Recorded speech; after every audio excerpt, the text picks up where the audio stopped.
Okay, we'll bring the February 10th, 2025 council meeting to order.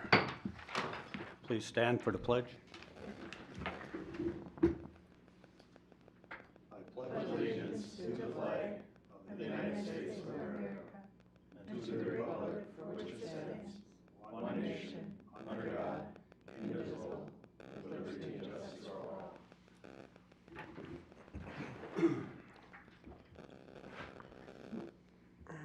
I'll make a motion to adopt tonight's agenda with an addition under other, add EDA. Second. Have a motion and a second. Any discussion? Anything needs to be pulled, I'll pull the other.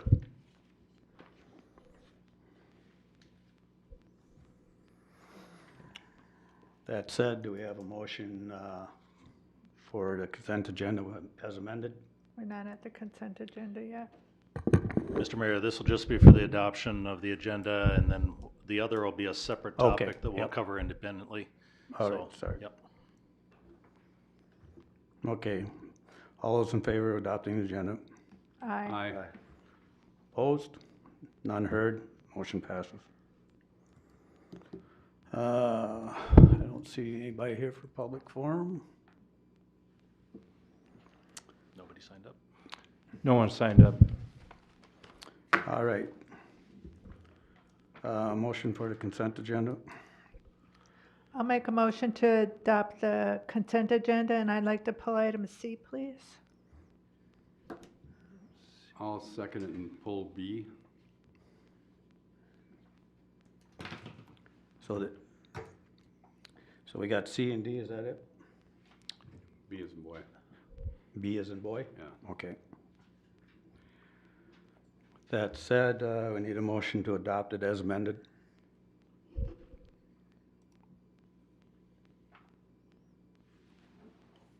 Do we?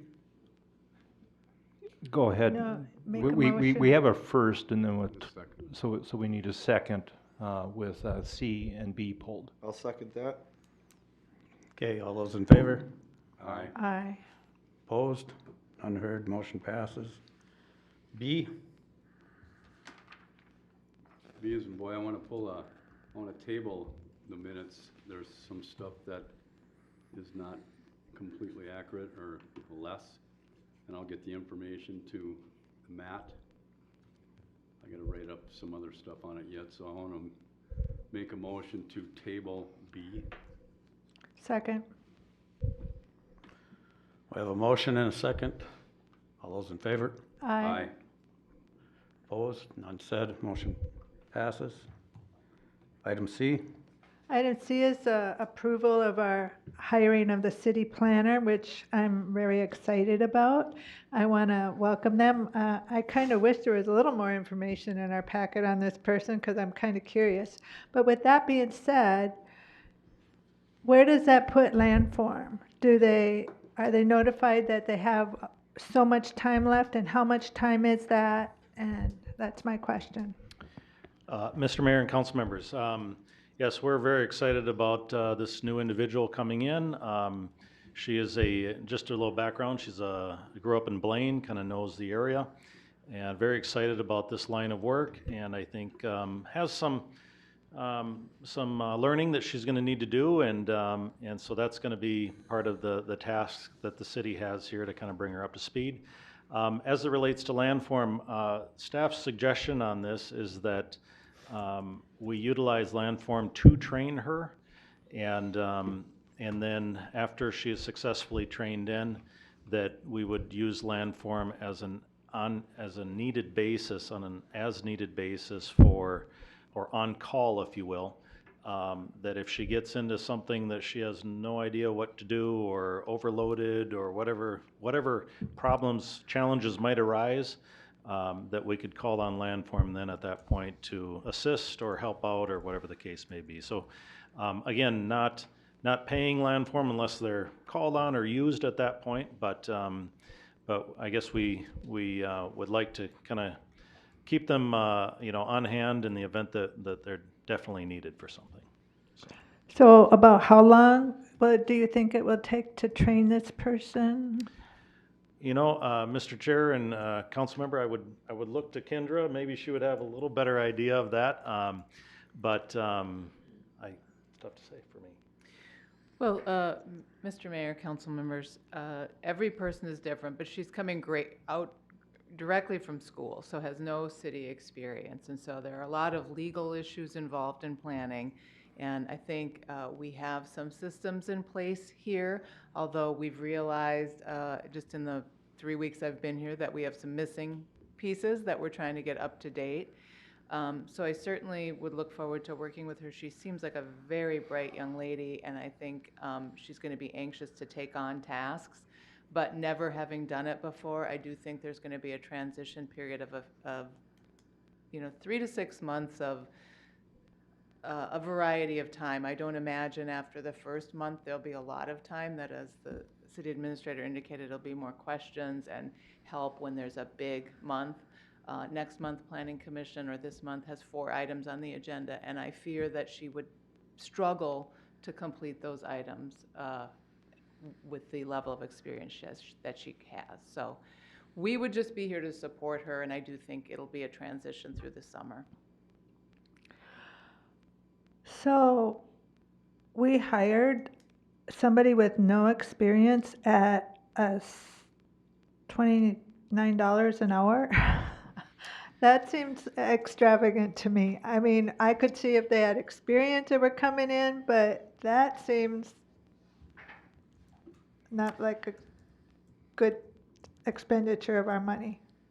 Well, Mr. Mayor and Councilmember Urkel, I might agree with you. I know the market's very, very tight out there right now. So it's, I think we're fortunate to find a person, and especially somebody that is, kind of knows the area as well. I think that's imperative. But yeah, I think if they come in with experience, they're coming in for a lot more than $29 an hour. I've definitely been in the wrong line of work. I think it does have to do with, I don't know that anyone grows up and says, I want to be a city planner, So I don't know that the schools are turning them out at the rate in which, they're needed. But those that are out there that are good or that have a willingness to learn, I think are hot commodities, and you're paying for it, so. So where is the director application process going? Did we get an application for that? Is that? I believe you're the community development director. We Yes. have 2 applications in right now. And from what I understand, we're still going through that process to kind of filter through some of that. I would anticipate that the position being open, that the money that we have budgeted for that position, we'd be using for the training in process right now. So there would be no impact to the budget in terms of not planned expenditure. And again, my hope is she gets trained in right away, takes to it real quick. It's gonna be time will tell on that one. So. Yeah. Okay, so I guess I just have one more question. So Kendra is saying that into the summer, but is it going to be 20 hours a week still, or is it going to be less than, or is it going to be more, or what are you guys thinking? Sure, if you want to.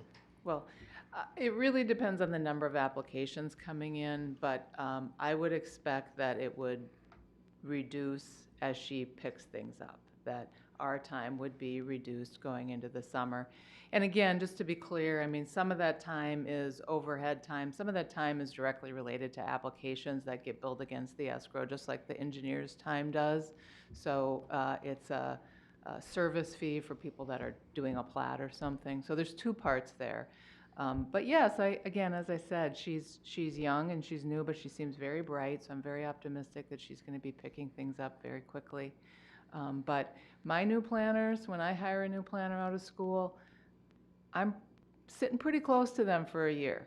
There are a lot of legal issues in planning. Certainly not the same level as our city attorney, but there are a lot of legal issues that we need to stay on top of. So I just want to be a resource for her, and if she picks it up, great, and if it's nothing from me in the coming months, that's her job. So I look forward to supporting her in whatever way makes sense and being thoughtful for the city's budget, like we do for all of our city clients. Very good. So, but our city attorneys are at her disposal too, right? So if she has legal questions, our attorneys are at their disposal, or am I? Yes. Okay, thank you. With that, I'll make a motion to approve item C of the consent agenda. Second. We have a motion and a second. All in favor? Aye. Motion passes. Item 8A. Thank you, Mr. Mayor, council members. This is an agenda item that the city administrator suggested we bring forward. Barn dominiums are a word that means something different to everyone, but it is a question that we have been getting in East Bethel. In the staff packet, I just said it's really a single-family home with a really big garage. We would want to work on what that definition is. The building code has a definition because there are some building code issues. They actually call it a shouse, so you might hear a shouse or a barn dominium, but it's a house with a garage that's typically at least twice the size of the house. One of the things that the council may want to do is take a look at our standards for accessory space. The section 14 in the code talks about size, and it's not as clear as it should be about detached and attached. There are really three things with barn dominiums: the size of the accessory space, the materials related to the building. Often folks want to do a barn dominium with steel siding. Our code, and most city codes, don't allow steel siding as a finish for a single-family home.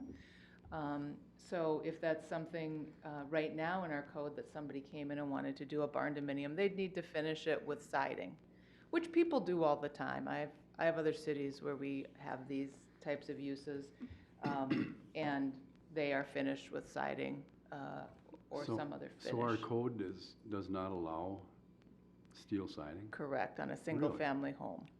For residential. That's Correct. unreal. Yes. Are these pictures that were in here of these beautiful barn dominium home looking things steel siding, or are they siding? It's hard to tell It is because they hard look to tell. beautiful. Yeah, those are, we just pulled those just for context, again, because it's not a definition we have in our code. Those are from Menards, and I think you can get different siding choices for those. So not trying to pitch their materials, but it's information that was readily available. So you're right, sometimes you can't tell what it is. I think the barn dominiums from Menards are finished in these images with steel siding, but I can't tell from the image. Definitely looks like it. And you can see some of them if you go to page 44, they've got a stone front on them, for example, on that one. So some of these are pretty snazzy looking. Mm-hmm. I see these in other cities I work in that have this level of finish. But typically, I was surprised looking at the Menards materials because I think when people think about a barn dominium, they think about page 46, which really does pretty much look like a pole barn, if you go to that slide. That's just a barn. But it's cute. And so, I mean, there's just two different, page 44 was, I think, more of a residential look, and this is more of a barn look. And so the question for the council was, again, because our code doesn't define barn dominium, but I think we all kind of know what we're talking about, but we should define it. Our code currently does not allow metal siding for residential structures. So if we want to allow something like this in a barn dominium or in other homes, we should look at changing the code. And then thinking about the size, like, is there a maximum size that the council would want to see, or ratio of living space to barn? Some of the things that come up with barn dominiums is that they really become businesses and have less of a residential feel than a traditional single-family home. And so some cities think about what districts would we allow that in. So, you know, maybe you would want to limit it just to the rural residential district or just to the ag district. Maybe not. Those are kind of questions that I have for the council to think about. You know, what is a barn dominium in your mind? Should there be a limit to the size of the accessory square footage? Should there be some architectural standards that are different than our traditional residential single-family home standards? And are there any concerns about them being used primarily for business operations? And so tonight I'm asking for direction. We got some feedback that the council thought is hearing that we should be allowing these. And so if we had some direction from council, we could draft an ordinance and schedule it for a public hearing. Mr. Mayor and Council, I know that we do struggle here at times with home occupations that aren't licensed. Sometimes I know the most recent one was a vehicle repair type of scenario. I personally like home occupation. I think a lot of people have different ways to make money. In this city, we require them to license that, and so that may just be part of the process, that when somebody's applying for a barndominium, we dig a little deeper to ask them if they're going to have a business, and by the way, you need to license that if you do, that sort of thing, just to avoid any sort of code enforcement at some point later. But as Kendra indicated, a lot of people do this type of thing, and we allow for it in the city. There's just a few steps to take to get that approved. So. Don't we have, like in the residential code on single family, that if you have an attached garage, it cannot be bigger than the house itself, I believe? I don't think we actually do. We have for the single family architecture standards, we have a minimum garage size, but I don't believe there's a maximum. I think I attached the I just thought there was at one time. A lot of cities do to avoid this exact kind of thing. I don't believe we do.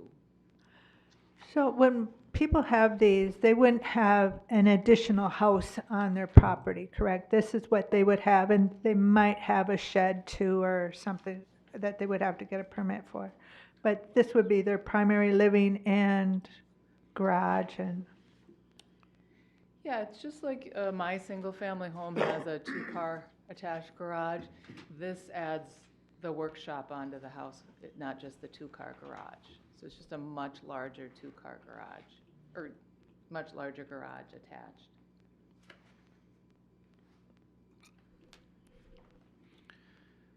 Yeah, I can definitely understand why people like these, because instead of having to build a whole new pole barn to store their boat and their camper and their four-wheeler and their motorcycle and their snowmobile. It's nice just to walk out of your house and go right into someplace and get it started up and move on out. I think it's great. As far as size, I have no clue. Size and location might be a consideration. I mean, if you have a capstone type of development, one of these might not fit next to one of those houses. Obviously the lot isn't big enough in that particular case. But as Kendra had indicated, in the rural residential, you got 5-10 acres or whatever the case is. Yeah, it might be a great fit out there.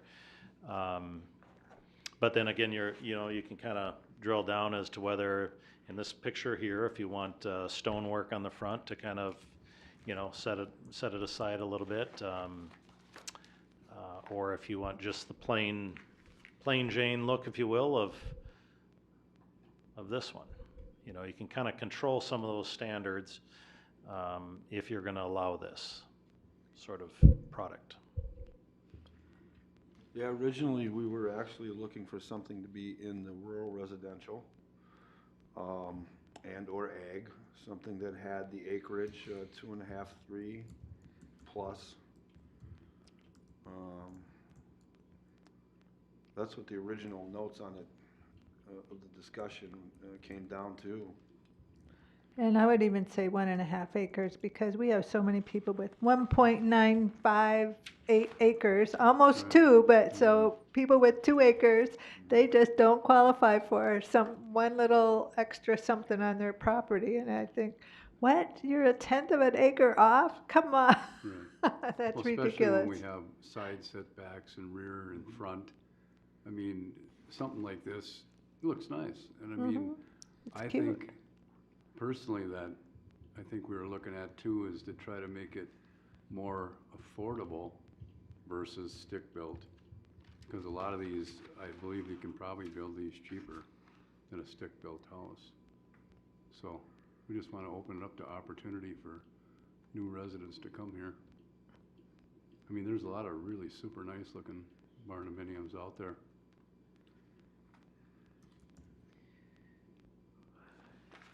Yeah, and the other thing about the detached big garages people have, you can't put plumbing in there. Here, you're close to your bathroom.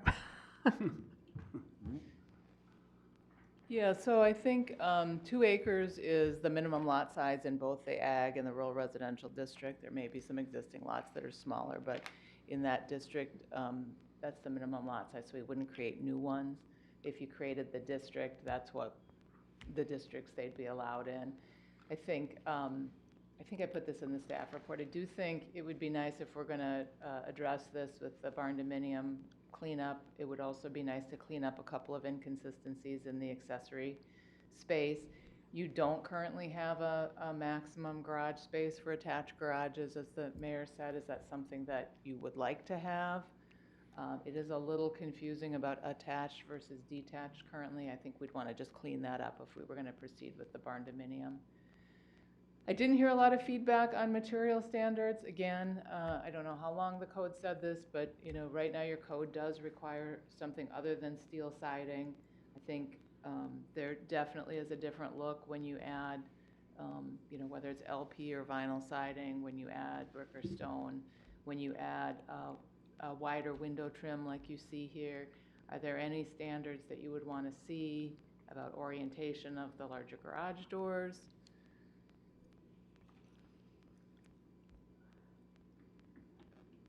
I don't mind the steel siding, except for I don't want it to look like steel siding, you know, because and so I don't know what the terminology is for that, but I've driven by some of them, and you couldn't even tell driving by that it was steel siding. So I don't know how we would put that terminology in there, but it should at least resemble a private dwelling, I think, not a pole barn. Yeah, with the advancements of what they have now for steel siding and panels, these are 30-year panels that don't need to be painted. This is some pretty heavy-duty stuff. That's a lot better than putting vinyl or anything like that on the side. And with the stamping procedures that they have now, you could make them look identical to siding. And that's the nice feature right now. As this stuff and technology has advanced, it's become cheaper and more affordable for people to use stuff like this that will actually last longer. So I don't know how we could word that, but I mean, the aesthetics is very important when we do this. Right. Would the council like us to bring something back to you before scheduling a public hearing? I mean, I could take a whack at the code and bring something back for you to take a look at.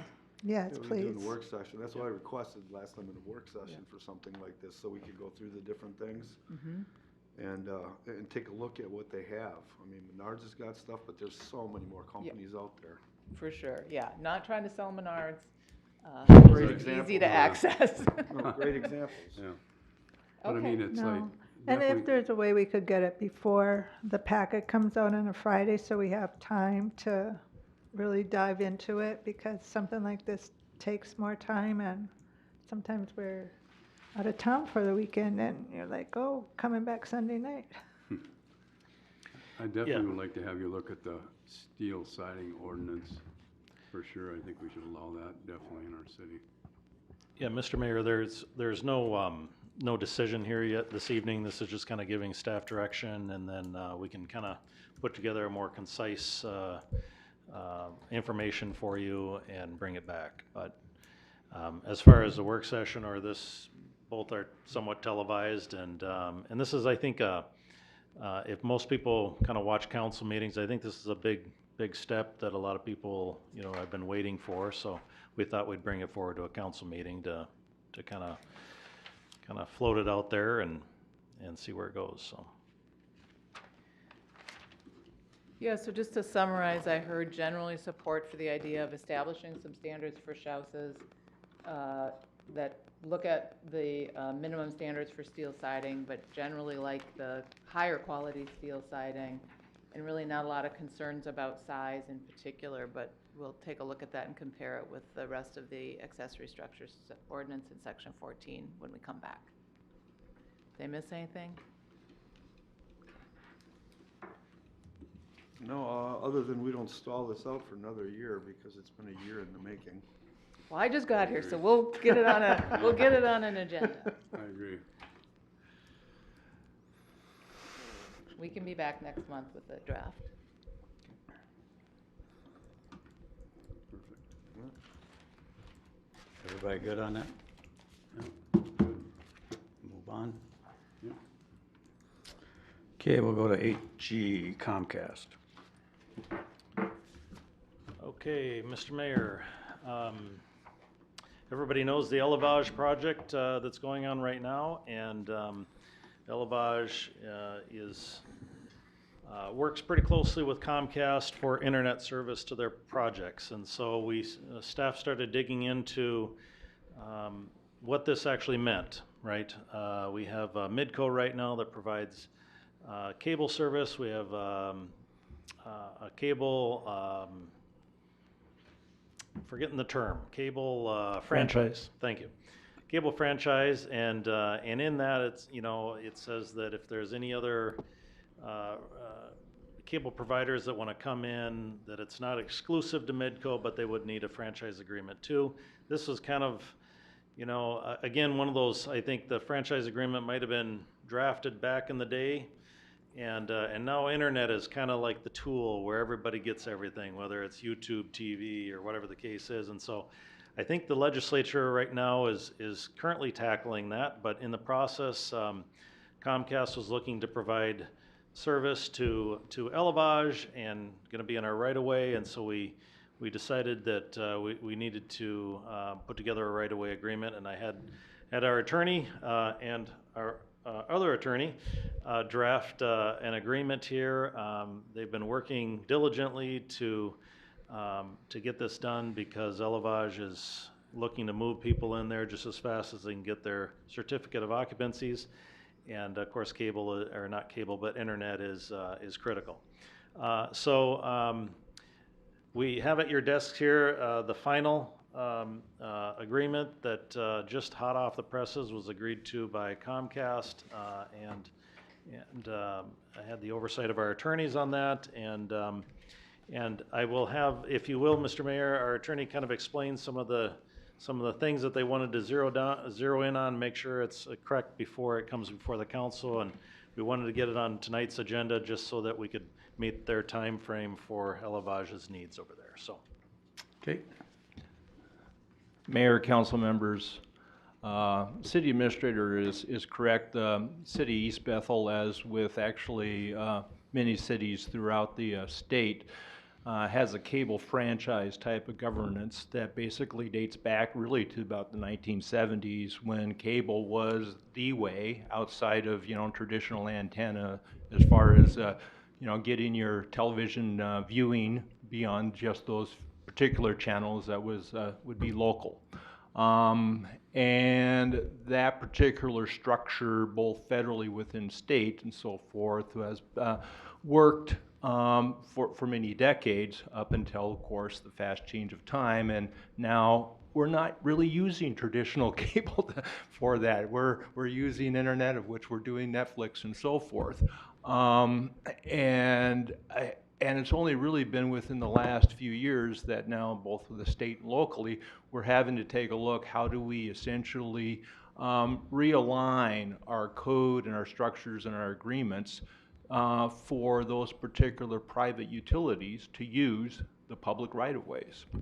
And so kudos to the city administrator for flagging this, because this, as a matter of law, is not a cable franchise. So we cannot impose a franchise agreement upon them. But if you take a look at the city's right-of-way, the fee permit under your fee schedule is $300. Well, the city administrator rightfully was saying, we're not going to allow Comcast to use what will eventually be a dedicated right-of-way to us, because that's the obligation for Elevage, is to build these city streets and complete it, and then, of course, convey it over and allow Comcast to use it for just $300. But we need to put together a right-of-way agreement. So what we asked, because Comcast was just presuming, fine, I'll just do the right-of-way application, I'll pay the $300, and away we go. And it's like, no, it's not going to work that way. So what we took was a right-of-way agreement from the city of Wayzata. And you'll see there basically a lot of red lines. So what is the red lines and what is the final agreement? The first is we took anything out that's going to be an easement. No, we're not going to give you any property rights to the city streets. You have a license agreement. The other thing is we're going to put a term limitation on here.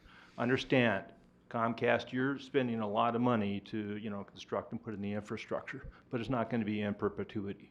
So what's a reasonable time frame to get at least some reasonable return on that investment, but oversight? So we got 8 years with a 90-day notice by either party at the end of those 8 years as far as the termination. The other thing we're going to do is it's not going to be $300. One is you're paying the city's legal fees and professional fees. Because, well, you came to us last minute and we had to put in a lot of work, right? The other thing is not $300, but it's a $5,000 permit fee plus $5,000 per year thereafter with a 5% annual increase. Plus, we went through, and if you look at Exhibit A, I should give a lot of credit before I go any further to Jacob Softly, attorney in our office. You're going to see his name a lot because he's going to be helping us a lot on a lot of particular legal matters. He's very experienced. We were able to entice him from a large firm to join us, and so he did a lot of this work here. The other thing we wanted to look at is we wanted to make sure that the location, these facilities worked within our right-of-way and also worked in conjunction with our public utilities, with not any interference. So we wanted to make sure that we being the city of East Bethel, exacting oversight over that. If for any reason there has to be any relocation of Comcast's facilities for any repair, maintenance, replacement down the road, it's going to be at Comcast's expense. The other thing we wanted to make sure is that there was adequate security and certainty that this infrastructure is going to be built and put in place. And so that was the other thing that we did. And then finally, the last tweaks and so forth wanted to make sure that the mapping was very clear, and that's Exhibit A that has the mapping. Exhibit A or Exhibit B. I might misspoke there, but regardless, when you see the maps in the right exhibit, we wanted to make sure that we had the geographical area that they were permitted within the right-of-ways very clearly defined and circumscribed, so it's not a blanket. This is, as I see it, an extraordinarily good trial right-of-way exhibit. It's an opportunity for us to look at it. It's an opportunity for us for 2025 to evaluate for these type of right-of-ways and private utilities and their use within the city of East Bethel, and see as we get into readopting a fee schedule for 2026, what kind of fee schedule we want to make as far as revisions and changes and so forth for this type of right-of-way use. I'm actually quite pleased that Elevage is a catalyst for this, because Elevage is in multi-stages of development, and we have another development that's coming up where this is going to be an issue joined. I feel fairly confident, and that's Viking Meadows. This is something that actually other cities like East Bethel, who are now getting into new developments and not having existing infrastructure and so forth, will have to grapple with. I think the difference between them and your fine city administrator is I think they're just going off of their old right-of-way permits and so forth, whereas your city administrator flagged and said, no, we need to have a more sophisticated and more 21st century kind of view on how we deal with this particular development and use of our right-of-ways and the private utilities use of them. It's a long way of saying that I think we have ourselves an excellent right-of-way agreement here. I think it's a win-win for this development, with Comcast, and for the city of East Bethel. I recommend approval. Eric, I want to say something about this. This wasn't exactly easy to read, but it's real easy to figure out that you guys spent a lot of time putting the city first, and I thank you for that. Thank you, Councilmember. Do you want a motion on this tonight and then a discussion? I'll make a motion to approve the Comcast right-of-way agreement. Second. We have a motion and a second. Discussion? Okay, I have questions. Sure. I don't know if anybody else does, but, well, so Comcast can only go in that area with the maps where Elevage is, not across the street to where the businesses are. Is that correct, or will that be expanded to allow the businesses? Because I know some of those businesses have problems with the Midco and have internet issues, as does a lot of East Bethel. So I'm kind of curious, can Comcast expand, or is this limited to this map? It's limited to this map with respect to the city right-of-ways. If they're able to then from that right-of-way just go across private property and get those AOKs and so forth, then fine. But they cannot use any other city right-of-way other than what's within that map. Basically, we want to control use of city right-of-way. If for any reason Comcast comes to this city and says, we'd like to provide services to these other residents, and this council would like to do that, then we, of course, can amend this right-of-way agreement to permit. Okay. I guess, and then my next question is, why did you guys choose Wayzata? I'm like, I know there's a lot of other cities who use Comcast, so I'm like, why Wayzata of all the cities? It just like, I just don't understand why. I have nothing wrong with it. I'm just curious how you picked Wayzata.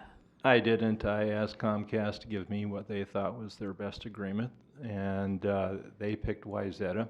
As you can tell, that was the starting, but that's not where it ended.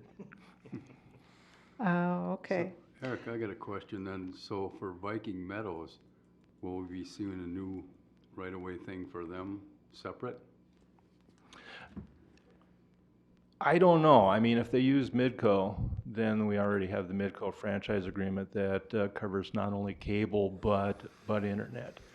If they're going to use Comcast or some other company, then I suspect that we will be seeing a right-of-way agreement or some other agreement akin to that for such use of city right-of-way. So it'll be up to Capstone to decide that, what they're gonna use? Correct. Okay. You know, I want to, that's a great question in that, you know, the way I look at it is we have those necessary utilities for any property to be, you need electricity and gas in order to be able to have a business or live there. Okay, so we want to incentivize and support the use of those utilities within our right-of-way system because that's really a public necessity for that property to be used. But the other utilities like this, yeah, it's nice, and maybe in this day and age a lot of us think that is a necessity, but no, you can live and you'll be fine. You're not going to starve or freeze to death or anything of that nature if you don't have internet or cable. You can. It's a life health, public health and welfare safety issue without gas and water and electricity and so forth. So it's really about looking at private utility use of our right-of-way and have some control and making sure that there is really kind of a reasonable situation where those private utilities are not using public resources unfairly to their advantage. And it's about just basically making sure that we have a fair, level playing field. Obviously wanting to provide the most robust services for our residents, but also be really fair for the use of public property and public resources. I appreciate that because the city's been taking advantage in a lot of previous contracts, which is not good. And Well, this not on my contract is, watch. this contract is for 8 years, is that what you said? Correct. And with annual renewals or just the 5% annual increase, or I'm kind of confused. Okay, you have 3 questions there. I'll break it down. It's 8 years. If there is not a notice within 90 days by termination of that 8-year period of time, by either party, so the city could terminate it, but so could Comcast. But you don't have that notice, then it would renew for just another year. At 9 years and so forth. Yeah, it's just really very similar to like a lease agreement. It automatically renews for another year without notice by the tenant or the landlord. The fees, well then that 5% annual increase obviously would kick in for year 9, year 10 until either it's renegotiated or is terminated. Okay. And then does Comcast use fiber optics? Are they gonna be laying fiber optic cables, or is this all airwaves, internet, Wi-Fi, No, satellites? No, it's all below ground cable. I assume the infrastructure they're putting in is fiber optic. I didn't ask, but that generally is what you've been seeing nowadays. You're not seeing copper or other things. I'm fairly positive it's fiber optic. Thanks, that's all I have. So then, if I understand it right, Eric, the renewal each year, the fee is 5,000 plus 5%, correct? Correct. Okay. All right, that's good, thanks. So in this 3+ miles of right-of-way, anybody along that 3+ miles of right-of-way can tap into Comcast? They would have to work out their deal individually as far as running the line from So the you got right of that. way to their house. Comcast, the only way they make money is making sure that everyone there does tap in. So Yeah, I'm just yes. thinking of the east side there, all the businesses. Yeah. Because it'd go right in along front of them. Right, Yeah. true. Any more discussion? That said, we have a motion and a second. All in favor? Aye. Opposed? None heard. Motion passes. Staff item, staff report. No, we got other. Mr. Mayor, do you want to take other first, and then we'll Okay. go to staff reports? Go to Elder. Okay. Mr. Mayor, in the work session this evening, there was a discussion, but also we handled or discussed this a little bit in the prior council meeting. Basically, it's concerning the reappointment of EDA members. We have 2 vacancies, and then there was some discussion of whether we'd be transitioning the membership over to the elected officials, very similar to the HRA. And it appeared there was a consensus this evening to transition that over to elected officials.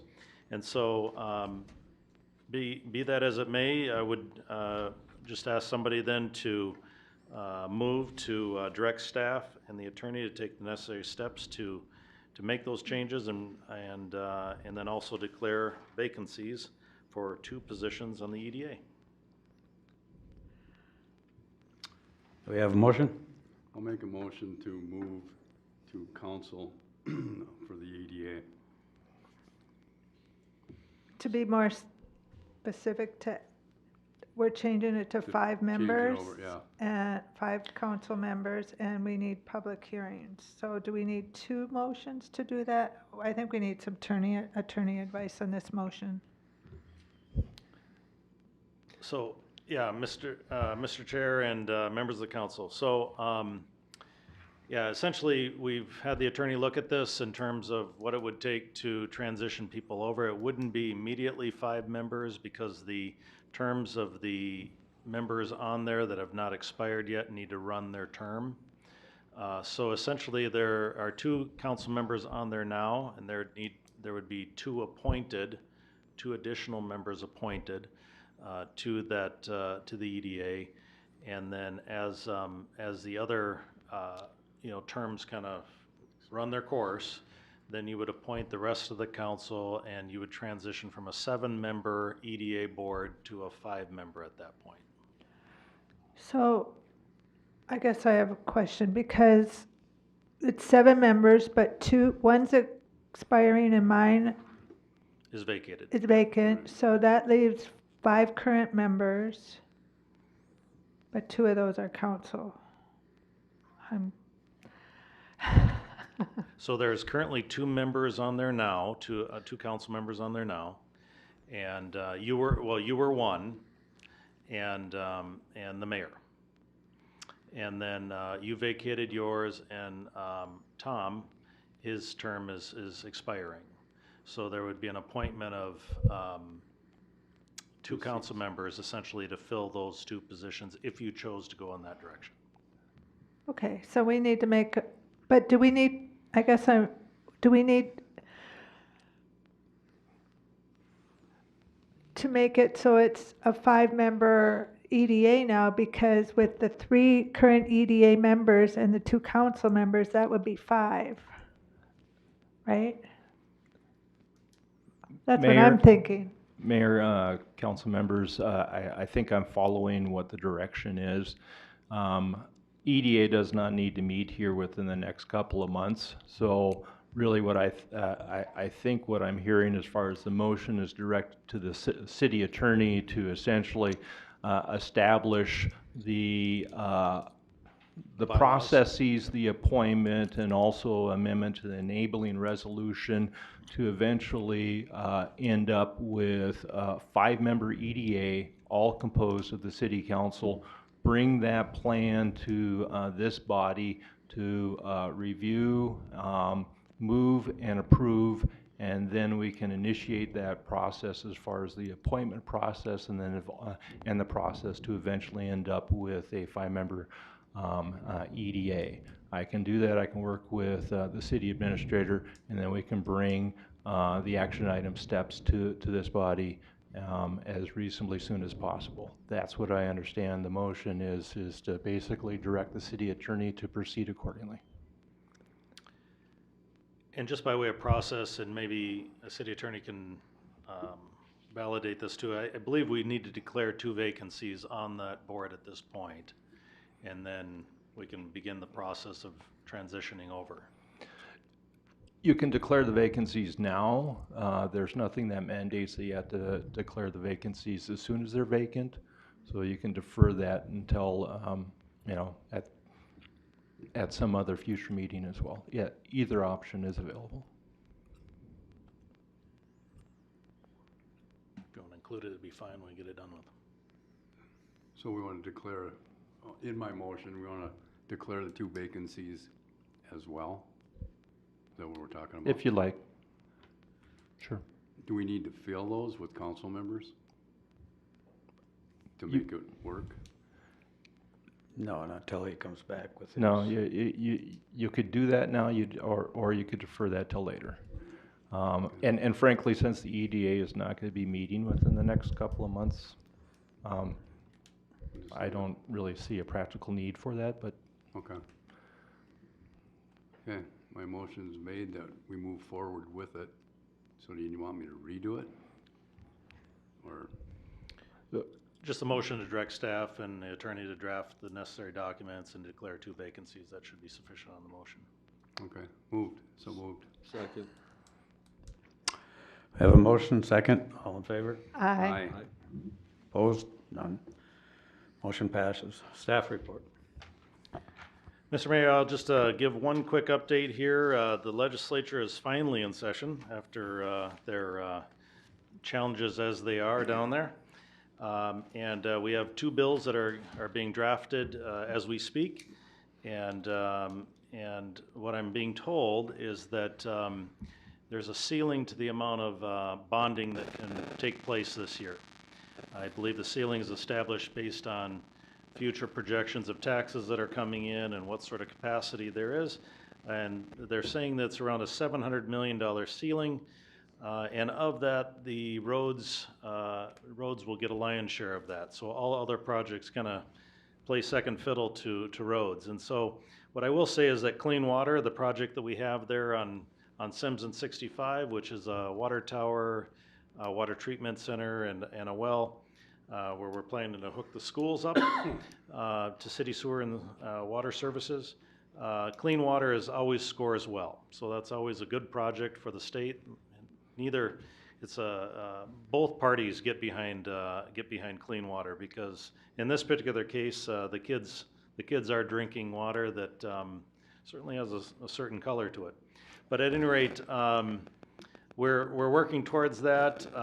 They had indicated there may be some need to stage this out multiple years, so we're going to try and figure out what the best strategy is there to be successful in having the state back this project and help complete the work that we need to do on that end. And so I will keep everyone updated on that, and we'll be scheduling times down there to testify in support of this, both in the Senate and the House. And of course, Senator Cal Barr and Representative Peggy Scott are in a camp on this project, and they'll be very helpful in helping us try to get this across the finish line. So more information on that, and certainly opportunities they always like to see elected officials down there. So if anyone on the council wants to go down and lobby in support of this, we can set that up. So that is my only staff update. Thank you. Council reports. Jim? I'm good. I'm good. Tim? Susan? I attended the local officials meeting a week or so ago, and Matt Look's name came up a couple of times, just because they were talking about how the state has so many unfunded mandates, and that our $18 billion surplus has gone to a $5 billion deficit, and I guess Matt's been down there asking for the money a lot, so that's why your name came up. They also talked a lot about voting and our voting process and where it's secure and where it's not secure. And for instance, it's, I'd say 95% secure, but if there's a Jim Smith who lives in precinct 3 and he moved over to precinct 1 and he wasn't the most honest person and he had both of his driver's license still, he could probably still vote in precinct 1 and precinct 3 because those poll pads wouldn't detect it because he had different addresses. But I think they're working on it. And then the other thing they talked about was how many cities, Linwood, up in our area need community planning directors and city planners and stuff. I'd say over half. So that's what came out of that meeting. That's all I have. Okay, I have nothing. Motion to adjourn. I'll make a motion to adjourn. Second. Motion's been made Vote. All in favor? Aye. Opposed? Meeting's done.